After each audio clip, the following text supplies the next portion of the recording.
उद्घोष एकेडमी की आज की इस उर्दू की क्लास में आप सभी मुकाबला जाती इम्तिहान की तैयारी कर रहे सभी स्टूडेंट्स का इस्तकबाल और स्वागत है।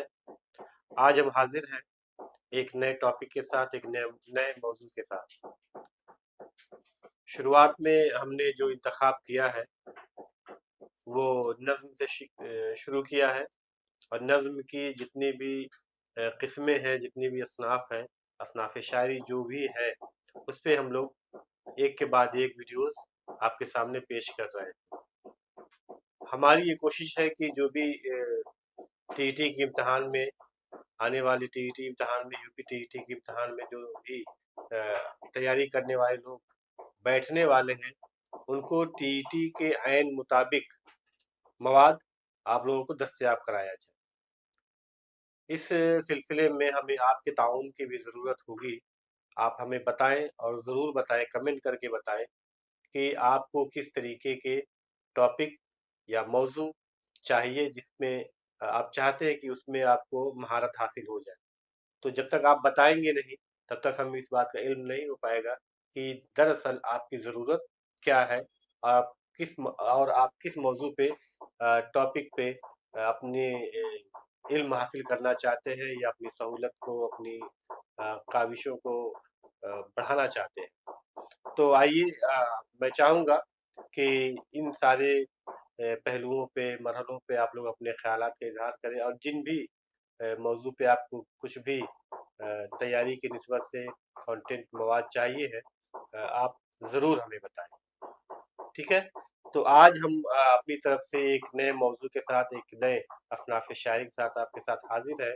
तो आइए, उद्घोष एकेडमी में उर्दू की इस क्लास में हम एक नए मौजू पे बात करते हैं। पिछले वीडियोस में हमने मरसिया पे बात की, हमने गज़ल पे बात की, और अब हम हाजिर हैं एक नए मौजू के साथ। आज का मौजू है कसीदा। ये लफ्ज़ आप लोगों ने सुना होगा, असनाफ़ शायरी की ये भी एक बहुत ही खूबसूरत और बहुत ही कामयाब सिन्फ है। आज भी कसीदे लिखे जाते हैं, पहले भी ज़माने में कसीदे लिखे जाते थे, और जो भी शुरा हज़रात हुआ करते थे, इस कसीदे के ज़रिए से अपनी आमदनी भी बढ़ाते थे। लेकिन ऐसे भी बहुत से शायर गुज़रे हैं जिन्होंने कभी भी दरबारी शायरी नहीं की, कभी किसी बादशाह, किसी नवाब, किसी अमीर उमरा के दरबार में हाज़िरी नहीं दी। उनमें नज़ीर अकबर आबादी के नाम सबसे पहले लिया जाता है, जिन्होंने कभी भी दरबारी शायरी नहीं की, बल्कि हमेशा उन्होंने आम आदमी की ही शायरी की, आम मौजू पे ही शायरी की। लेकिन आज हम बात करेंगे कसीदे के बारे में, जिसमें ज़्यादातर शोरा हजरात ने अपनी तबाह आजमाई की है। इसमें सबसे बड़ा जो नाम होता है मिर्ज़ा मोहम्मद रफ़ी सौदा का। जब भी कसीदे की बात होती है तो सौदा का नाम सबसे पहले आता है। तो आज हम सौदा की बात नहीं करने वाले, बल्कि कसीदा की बात करने वाले हैं कि कसीदा क्या है, और इसको कैसे लिखा जाता है, इसकी अजज़ाए तरकीबी क्या है, इसके लफ्ज़ी माने क्या है, और कसीदा का मतलब क्या होता है। कसीदा ये लफ्ज़ दरअसल बना हुआ अरबी के लफ्ज़ से जिसका माने होता है कि दलदार, बूढ़ा, या गुदा, या गाढ़ा गुदा।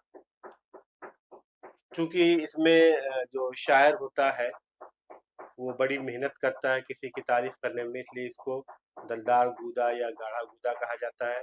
लेकिन कुछ और भी ऐसे उर्दूदा हैं जो इससे इस ख्याल को खारिज करते हैं, बल्कि कहते हैं कि चूंकि शायर इरादा करके, कसद करके कुछ बात कहना चाहता है, कुछ बात कहता है, किसी के निस्बत को जोड़ते हुए, किसी बादशाह के लिए, किसी अ, अमीर के लिए, किसी नवाब के लिए इरादा करके, या किसी शख्स के लिए इरादा करके कुछ कहता है, कोशिश करता है कहने की, तो चूंकि वो कसद करके, इरादा करके कहता है, इसलिए इसका नाम कसीदा पड़ा। तो दो ख्याल यहाँ पे देखने को मिलते हैं। एक ये लफ्जी माने के हिसाब से अगर देखा जाए तो इसका मतलब होता है दलदार या गाढ़ा गूदा। दूसरा जो माहिरीन कहते हैं, उर्दूदा कहते हैं कि चूंकि शायर कसद करके, इरादा करके किसी की तारीफ बयान करता है, तो उसे इसी लिहाज से कसीदा कहा गया। ठीक है? तो कसीदे की ये एक तरीके से लुग़वी माने या लफ्ज़ी माने जो भी आप कह लें, वो हो गया। लेकिन कसीदा जब हम लिखने बैठते हैं या जब हम उसका मुताला करते हैं तो पाते हैं कि कसीदे कई तरीके से लिखे हुए हैं, कई तरीके से लिखे गए हैं। तो आज हम इन चीज़ों को जानेंगे, कसीदे की जो ख़ास मक़बूल अक़साम है, किस्में हैं, वो क्या है? कसीदा सबसे पहले देखिए तो 2 तरीके से लिखा जाता है। पहला एक, ये पहला मान लीजिए, ये है खिताबिया, यानी कि इसमें कसीदा लिखने का तरीका ये है कि जब शायर किसी की तारीफ़ करता है, कसीदा कहता है या लिखने की शुरुआत करता है, तो पहले कुछ इधर-उधर के बयान नहीं करता है, इधर-उधर की शायरी नहीं करता है, इधर-उधर के कुछ शेर नहीं कहता है, बल्कि सीधे जिसकी भी तारीफ़ करनी है, सीधे बराह रास्त तारीफ़ करना वो शुरू करता है। तो ऐसे जो कसीदे होते हैं, उसको खिताबिया कसीदा कहा जाता है। ठीक है? तो ये खिताबिया हो गए, लेकिन देखा ये गया है कि ज़्यादातर जो है कसीदे ऐसे नहीं लिखे गए। तो जो दूसरी हमारी जो किस्म है कसीदा कहने की, वो है तमहीदिया।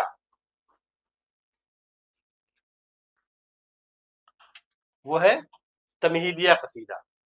इसमें शायर क्या करता है कि किसी भी नवाब, किसी भी अमीर या किसी भी शख्स की जब तारीफ करता है या उसके लिए कसीदा कहना शुरू करता है, तो सबसे पहले कुछ अशार तमहीद के तौर पे कहता है।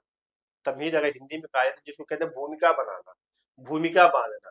तो शायर तारीफ करने से पहले, कसीदा लिखने से पहले पहले क्या कहता है, तमहीदिया के कुछ अशार कहता है और फिर वो मदह करना शुरू करता है, तारीफ करना शुरू करता है।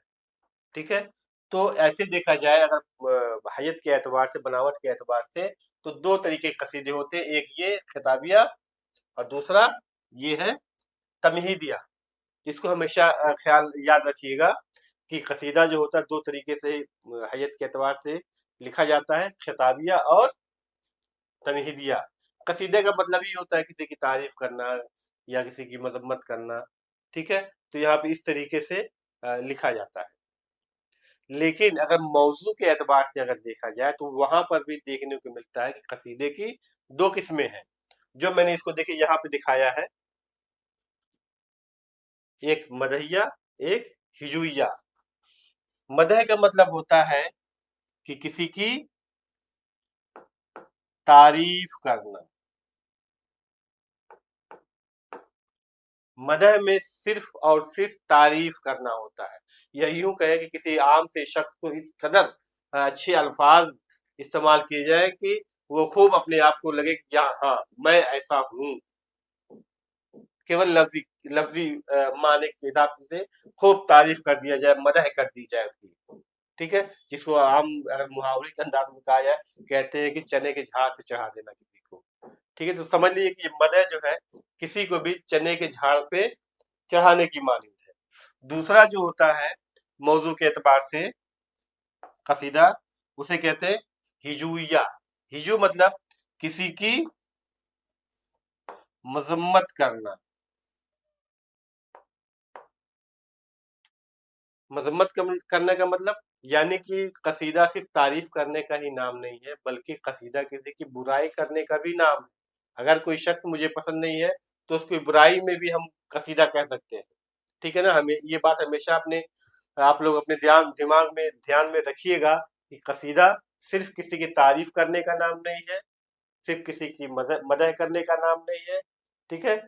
बल्कि किसी की अगर मजम्मत करनी है, अगर हिंदी में कहा जाए किसी की निंदा करनी है, क्रिटिसाइज करना है किसी को, तो उसके लिए भी आपके पास कसीदे में जगह है। कसीदा इतना वसी है कि आप उसमें किसी की मजम्मत भी कर सकते हैं, किसी की हिजू भी कर सकते हैं। मजम्मत या हिजू या हिजुइया।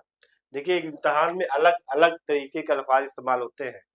कभी कभी हम मजम्मत बता दिए और इसमें हिजू आ गया तो आप कंफ्यूज हो जाएंगे। तो मजम्मत, हिजू, बुराई, हिजुइया, ये सब एक ही बात है। ठीक है ना? उसी तरीके से तारीफ, मदह, मदह से ही बना है ये मदहिया, ठीक है ना। तो ये सब एक ही तरीके के। तो ये कसीदे की ये अक़साम है, एक हैयत के एतबार से कैसे लिखा जाता है, एक होता है खिताबिया और एक होता है तमहीदिया। खिताबिया में क्या होता है कि बराह रास्त सीधे किसी भी शख्स के जिसके लिए हम तारीफ लिख रहे हैं, सीधे हमने तारीफ करना शुरू कर दी। मान ली मेरे हक में अगर कोई कसीदा लिख रहा है तो सीधे लिखना शुरू कर दिया कि साहिब आलम सर ऐसे हैं, साहिब आलम सर वैसे हैं, बहुत अच्छा पढ़ाते हैं, बहुत अच्छा पढ़ाते हैं, आज तक कोई पढ़ाने वाला ऐसा पैदा नहीं हुआ, ठीक है ना। खूब मुबालगा आराई कर ले सीधे सीधे। लेकिन तमहीदिया में क्या होगा, जब कोई मेरे बारे में अगर कसीदा लिखना शुरू करेगा तो शायद पहले वो एक सिलसिलेवार तरीके से शुरू करेगा। पहले मेरे ताल्लुक से कुछ बातें कहेगा, या मेरे घर के ताल्लुक से कुछ बातें कर देगा, या मेरे सरापा के बारे में कुछ बातें कर देगा, कुछ हम्द, कुछ नात, कुछ मनक़बत के शेर भी कह सकता है। उसके बाद फिर मेरी तारीफ करना शुरू करता है। यानी पहले एक तरीके से तमहीदिया बातें करता है, तमहीदिया के कुछ अशार कहेगा शायद, उसके बाद तब फिर कसीदा कहना शुरू करेगा, या यूं कहें मदह कहना शुरू करेगा। मेरी बातें अभी हो सकता है थोड़ा बहुत कन्फ्यूजन क्रिएट करती हूँ। अभी जब मैं इसके अज्जाए तरकीबी बताऊंगा तो आपको वो सारी बातें क्लियर हो जाएंगी। तो ये खिताबिया और तमहीदिया, ठीक है। और फिर कसीदे की जो मौजू के एतबार से अगर देखा जाए तो दो तरीके से बयान होता है, एक मदहिया यानी किसी की तारीफ करना, और हिजुइया यानी किसी की मजम्मत करना। तो कसीदे में हम तारीफ भी करते हैं और मजम्मत भी करते हैं, ठीक है। ये बातें क्लियर हो गई होंगी। और आइए अब हम शुरू करते हैं, इसके कौन कौन से जुज होते हैं, अज्जाए तरकीबी के बारे में आइए हम लोग बात करते हैं। ये इसके अज्जाए तरकीबी हैं, यानी पार्ट्स। कसीदे के कितने पार्ट्स होते हैं, कहने का तरीका क्या होता है, इसको पार्ट्स ऑफ स्पीच भी कह सकते हैं। तो अज्जाए तरकीबी इसके चार, खास तौर से चार इसके हिस्से होते हैं: तमहीद, गुरेज, मदह, मक्ता या खात्मा, ठीक है। तो सबसे पहले यहाँ पे जब शायर किसी के बारे में, किसी नवाब के बारे में, किसी बादशाह के बारे में, किसी अमीर उमरा के बारे में कसीदा कहना जब शुरू करता है तो सबसे पहले तमहीदिया अशार कहता है, यानी कि उस दौर के बारे में, माहौल के बारे में, मौसम के बारे में कुछ शेर कहता है। इसके अलावा कभी कभी देखा ये भी गया है कि कुछ शेर नात के, हम्द के, मनक़बत के भी कुछ शेर कहे गए हैं। तो ये यहाँ से शुरुआत होती है, तमहीद पहले पेश की जाती है कसीदा कहने से पहले। तमहीद के बाद आता है गुरेज का नंबर, ठीक है। तमहीद जब शायर कह लेता है तो उसके बाद आता है गुरेज का नंबर। गुरेज वो पार्ट है कसीदा कहने का जो तमहीद को मदह से जोड़ता है।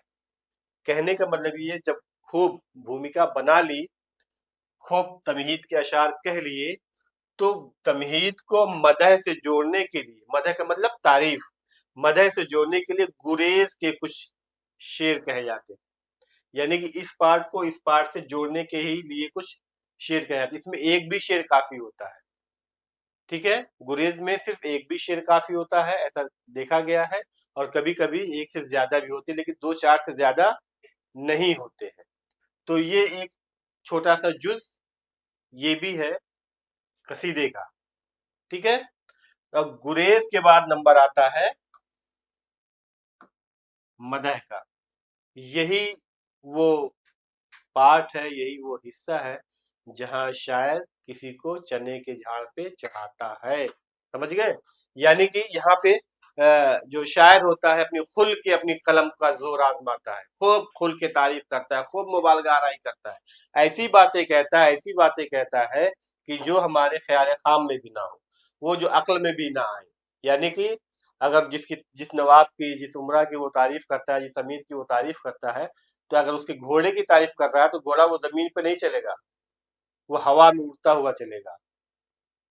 वो जब चलेगा, वो जो बादशाह होगा, अगर चलने पे उसकी तारीफ की जा रही है तो वो यूं चलेगा जैसे कि जमीन हिल जा रही है। मतलब ऐसी बातें जो बिल्कुल अक्ल में ना आए, यानी खूब बढ़ा चढ़ा की बातें इसी हिस्से में कही जाती है, मदह में। इसका कोई ओर छोर नहीं होता है। ये नहीं होता कि बस अब रहने दीजिए, इतना ना फेंकिए। बहुत फेंक फेंक के या खूब तारीफ जो बिल्कुल अक्ल में ना हो, उसके सोने की तारीफ, उसके चलने की तारीफ, उसके जंग में जाने की तारीफ, उसके घर में रहने की तारीफ, उसके लिबास की तारीफ, उसके पहनावे की तारीफ, उसके खाने की तारीफ, उसके बोलने के अंदाज की तारीफ, यानी हर हर पहलू पे शायर अपनी बात रखता है और इस अंदाज में रखता है कि उसकी खूब तारीफ हो, और जिसके बारे में कहा जाता है जब वो सुनता है तो वो खूब खुश होता है, खूब खुश होता है। ठीक है ना? तो यहाँ पे असली जोर आजमाइश होती है शायर की, जो कसीदा लिख रहा है। यही वो हिस्सा है, सबसे मजबूत हिस्सा। यहाँ पे खूब ढेर सारे अशार होते हैं, खूब तारीफें होती हैं। ठीक है? मदह कहने के बाद नंबर आता है मक्ता का, यानी कि सारी कोशिश हो गई, सारी तारीफ हो गई, अब खात्मे की तरफ आता है शायर। मक्ता भी कहते हैं या खात्मा भी कहते हैं, क्योंकि आखिरी जुज होता है इसलिए खात्मा कहते हैं। और इसमें शायर अपना तखल्लुस भी इस्तेमाल करता है, इसलिए इसको मक्ता भी कहते हैं। लेकिन सिर्फ यही नाम नहीं है, कहीं कहीं ये भी आगे इसका भी एक हिस्सा होता है, या इसी को कहा गया है कि ये दुआ है। कहीं कहीं ये बरदुआ भी कहा गया, कहीं कहीं इसको हुस्ने तलब भी कहा गया। देखिए मैं लिख देता हूँ ताकि आपको क्लियर रहे। दुआ,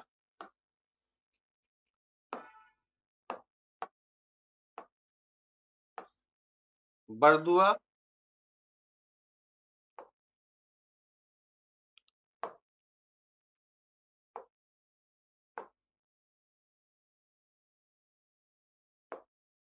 हुस्ने तलब। ठीक है? इसको ये नाम भी दिया गया है। क्यों? क्योंकि इसमें क्या होता है कि एक तो शायर अपना तखल्लुस इस्तेमाल करता है, तो इसलिए इसको मक्ता भी कहा गया। क्योंकि यहाँ पे कसीदा खत्म हो रहा है, इसलिए इसको खात्मा भी कहा गया। दुआ इसलिए कहा जाता है, या बरदुआ इसको इसलिए कहा जाता है, क्योंकि इसमें शायर जिसके लिए मदह कर रहा है, जिसकी तारीफ कर रहा है, उसके लिए क्या करता है? दुआ करता है कि उसकी सेहत अच्छी रहे, हमेशा सेहतमंद रहे, जिस भी जंग में जाए हमेशा फतह उनको हासिल हो, इनकी उम्र दराज हो। ठीक है ना? तो ये सारी चीजें होती हैं। इसके अलावा उसको बरदुआ भी कह सकते हैं। एक चीज होती है इसमें हुस्ने तलब, चूंकि शायर एक उम्मीद से, एक इरादे से किसी के बारे में क्या करता है? तारीफ करता है। किसकी तारीफ करता है? कोई आम आदमी की तारीफ नहीं करता है कोई शायर, हमेशा बड़े लोगों की तारीफ करता है। किस उम्मीद से, किस गरज से? ताकि एवज में उसको कुछ हासिल होगा। कभी कभी शायर इसमें उसने तलब में अपनी मांगे भी रख देता है कि मैंने आपकी तारीफ की तो हम उम्मीद करते हैं कि हमें ये मिल जाए, हमें वो मिल जाए। ठीक है ना? तो वहां पे वो तलब करता है शायर। ठीक है? तो यहाँ पे इसलिए इसको जो है इन नामों से भी जाना जाता है, इसको भी आपको जानने की जरूरत है।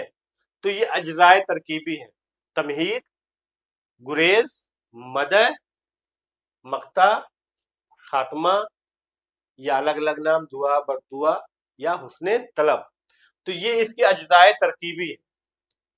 ठीक है ना? मेरे ख्याल से ये पूरी बातें आप अच्छे से समझ गए होंगे, और ये आसानी से ज़हन नशीं होने वाली भी चीज़ है। सबसे पहले जो शुरुआत करेंगे, सबसे पहले कोई भी किसी की भी हम बात करते हैं, तो सबसे पहले तमहीदिया जुमला, तमहीदिया अशार कहते ही कहते हैं।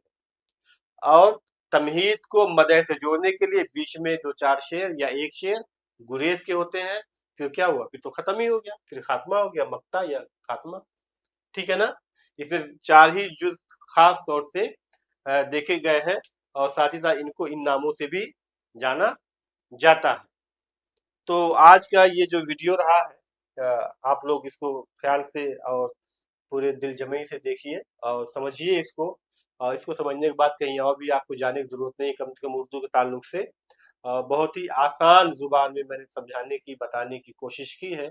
इसको आप लोग और भी लोगों तक पहुंचाइए, फैलाइए, ताकि जो भी उर्दू के मवाद जिनको भी ज़रूरत हो, बहुत सी चीज़ें नहीं समझ पाते हैं, तो उनको समझने में आसानी हो। और एक चीज़ और मैं बताना चाहूँगा कि ये उर्दू की जो क्लास है वो यूपी में पूरी वाहिद ऐसी क्लास है जो बिल्कुल नए कंटेंट के साथ आपके सामने हाजिर हो रही है। जिसको मज़ीद फैलाने की ज़रूरत है, लोगों तक पहुँचाने की ज़रूरत है, क्योंकि उर्दू दाँ जो है इस मामले में थोड़ा पीछे रहते हैं। तो आपको ज़रूरत है कि उसके खूब-खूब इश्तिहार कीजिए, लोगों तक पहुँचाइए, ठीक है ना?